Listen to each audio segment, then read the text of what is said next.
what do you think the potential is for any human being to live the life they want? What would you say? Okay, two people said unlimited, everybody else is quiet. How many would agree it's really unlimited? Potential at least. If you do, give me yes. So if our potential is unlimited, the question is, do most people's results in life reflect their true potential? Would you say yes or no? No. Absolutely not. Why not? You tell me. Well, a lot of people say it because they don't take action. I kind of led you with this, right? Yes. But you could be a salesman and you can knock on 100 doors and say, you don't want to buy anything from me, would you? You may not say that verbally, but your fear, your emotion could do that. Somebody's going to buy from you out of pity. So a lot of action's helpful, but if you're not certain it's going to work, you won't execute. That's when people say, I tried that. And whenever you say I've tried that, I know they didn't do the right thing. So I created this graphic, and you might want to jot it down, those of you at home or yourself, these 4 words: potential, action, results, and then belief or certainty. And here's how they work in a circle. Our potential's amazing, but if you don't believe something's going to work, if you've tried to lose weight before, and you tried a diet, it didn't work out well, you don't feel certain anymore, and you're also fearful of failing. So when you're uncertain, do you tap full potential, yes or no? No, and when you don't think it's going to work, you not only don't take full potential, but are you going to take massive action when you think it's not going to work anyway? So when you use little potential with little action, what kind of results are you going to get? Lousy results. When you get lousy results, what does it do to your belief? Your brain goes, see, I told you it wouldn't work. See, I told you nothing never happened. See? And then what happens? Less potential's tapped, less action, worse results, and now you're on the downward spiral. Who's ever been there in a relationship or with your body, your finances, you know what I mean? Now, you might be doing well in one area, like with your kids. You get great movement, but maybe on your finances not so good. So sometimes we're going in different directions. So how would you change this? What would you guys do? Someone yell it out. What would you do to change the momentum? Where would you enter? Would you work on your potential? That's right. You got to believe. So how do you change your belief? The way you do it with athletes, because I worked with like the Warriors last year. I worked with the NHL champion Stanley Cup, Washington Capitals. You get results in advance. They visualize it, as simple as that sounds, but I'm going to show you. Can we pop over here? Please, yeah. Would you all stand up and I'll show you a quick technique. Oh, you got a technique. We have to learn this right now. Now, come on over here. Over here. Yeah. Put your feet together straight ahead, and then bring your right index forward straight in front of you. And when I say now, I want you to turn clockwise comfortably, just as far as you naturally turn, okay? Keep your feet straight, go. Turn clockwise naturally. Everyone at home can do it too. Keep your feet straight. See where you end up? Come back around. Take your finger out of your neighbor's ear. Okay, now close your eyes. It's so simple. Even if you don't think you visualize, you can feel. So I want you to imagine your finger coming up, and imagine it so vividly it feels like it's coming up. Don't actually do it if you're at home or here, but imagine the finger comes up, and then imagine yourself turning twice as far, and it feels really good. See it, feel it. Open your eyes. Now, turn your finger straight, and now turn as far as you can comfortably and see where you go this time. Oh my goodness. Oh my goodness. Okay. So here's my question.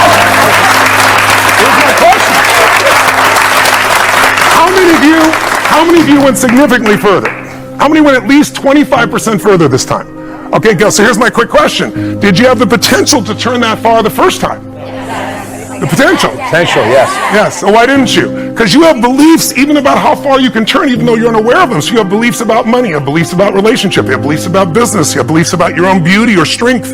And so the way to change them, this is the simplest way I could show you in 2 minutes, is to condition your mind. Because once the mind is certain, the body will go there. Tell us how your life's better, okay? I don't know how long the session was. Again, there's no script here, baby. I just want to work with you heart to heart to say one thing. If you want to break through, you have to make new decisions. New choices create a new life. The only thing stopping you is some limiting belief, some belief about how life should be different or you should be different. Deal with life the way it is. Tell yourself the absolute truth. Don't make it worse than it is. Tell yourself the truth. Deal with it. Get a vision. Get strong. Get a strategy. Get a role model with a strategy and get into action, and then put your focus on taking action every day. Giving. Change your approach. You will get there. Every miracle in the Bible has one thing in common. Just one thing in common. Trust me on this. I've studied it. The only thing in common, every miracle in the Bible begins with a problem. You never see a miracle in the Bible without a problem first. There's a problem and then a miracle. So what does that mean? Well, what that means is that when you have a problem, you're blessed. Because you're a candidate for a miracle. You see, the only person that has a problem is the person that doesn't have a problem.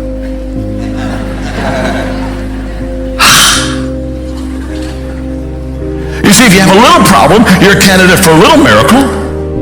If you got a big problem, you're a candidate for a big miracle. I mean, choose the problem and choose the miracle. But if you have no problem, you're not a candidate for a miracle. I feel badly for you. What sales really is the transfer of emotion. That's what's happening when you sell. You're transferring emotion. And the primary emotion that you're transferring is the emotion of certainty. In other words, watch this.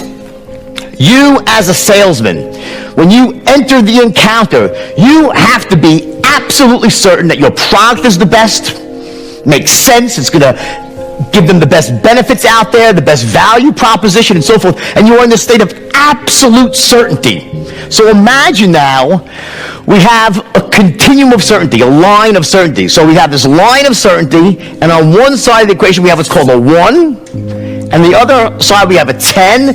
So a 10 represents a state of absolute certainty, meaning your product is the best thing since sliced bread.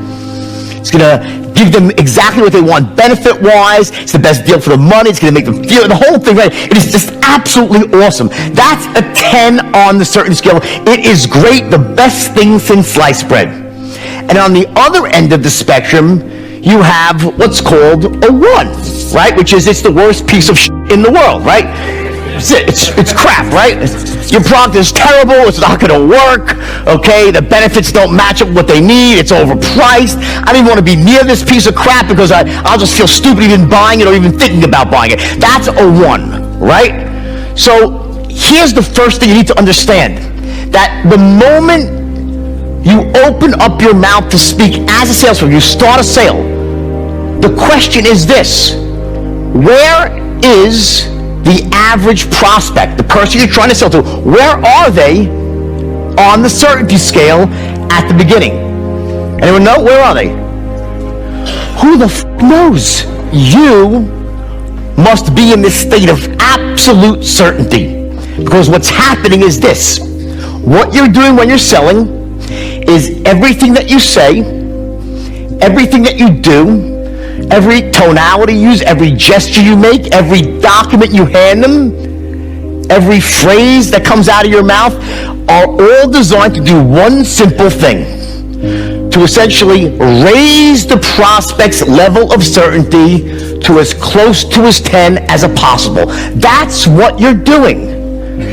The words that you say, the presentation that you make, the tonalities that you use, any documents you have, sales aids, whatever it might be, is all designed to take them from where they are on the certainty scale and move them to as close to where you are as possible. Essentially, you're transferring your white-hot certainty to someone who's at a cooler level, at a lower level of certainty. It's almost like this first law, or I think it's actually the second law of thermodynamics in physics.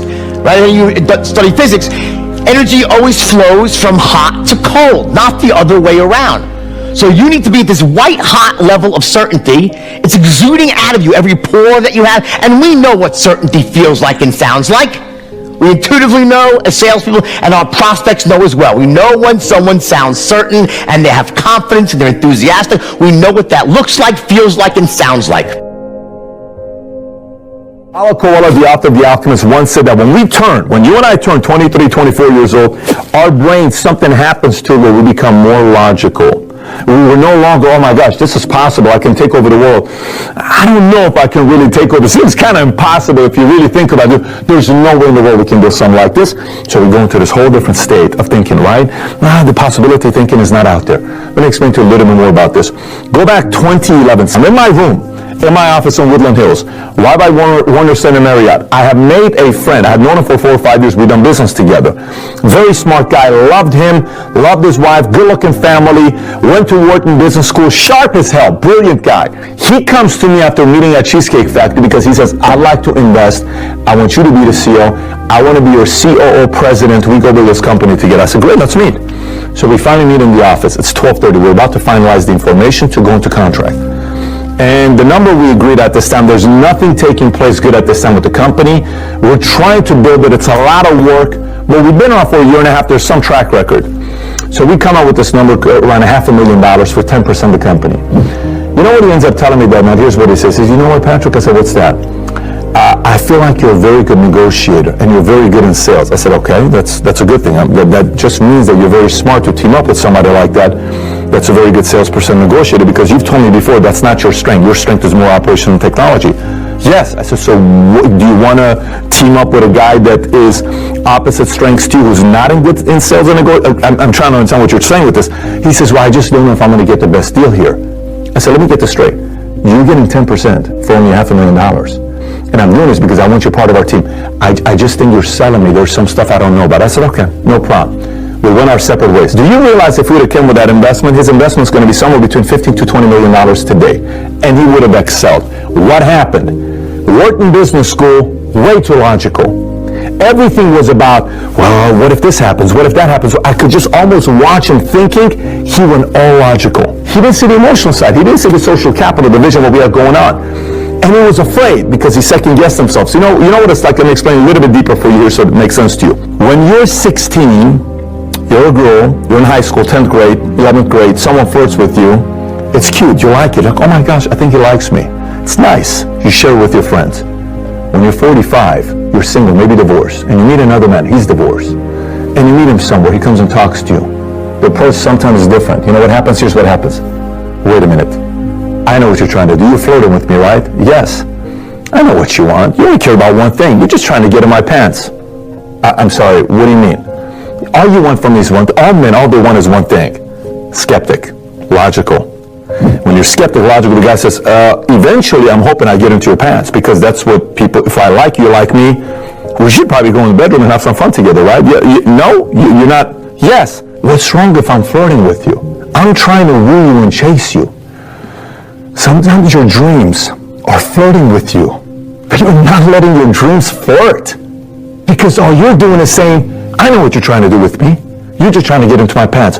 Of course your dreams are trying to get into your pants. Your dreams is here. They want to get into here. You're not letting, you're guarding them, so you don't let anybody in. You know what happens when you do that? You live a life with no dreams becoming a reality. Do you really want that life? If you don't want that life, you have to open this up a little bit. And you have to set aside some of the logical thinking, allow for opportunities to come up that get you closer and closer and closer to your dreams.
Anh hay mơ mộng mình thứ xa xôi, không màng về tình ái muôn nơi. Sống cho là trọn kiếp đây thôi, đâu quan tâm gì chuyện đời.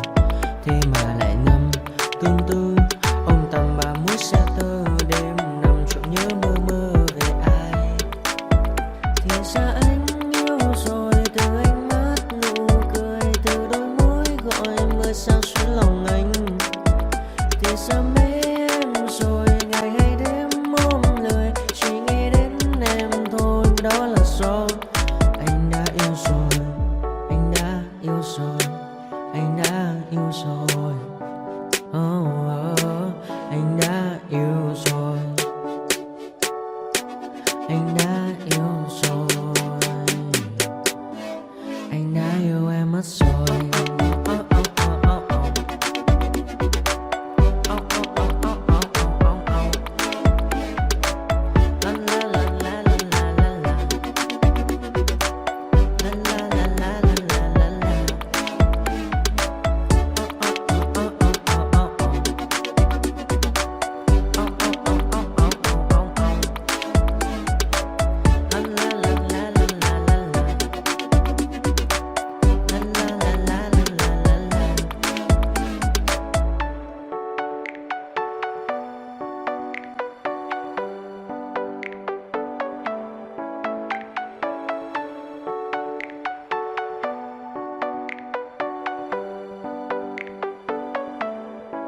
Anh hay mơ mộng mình thứ xa xôi, không màng về tình ái muôn nơi. Sống cho là trọn kiếp đây thôi, đâu quan tâm gì chuyện đời. Thế mà lại nằm tương tư, ông tầm bà mối xe tơ. Đêm nằm trộm nhớ mơ mơ về ai. Thì ra anh yêu rồi, từ ánh mắt nụ cười, từ đôi môi gọi mưa sao xuyến lòng anh. Thì ra mê em rồi, ngày hay đêm.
want retribution. Oh yeah, we want retribution. Oh yeah, we want retribution.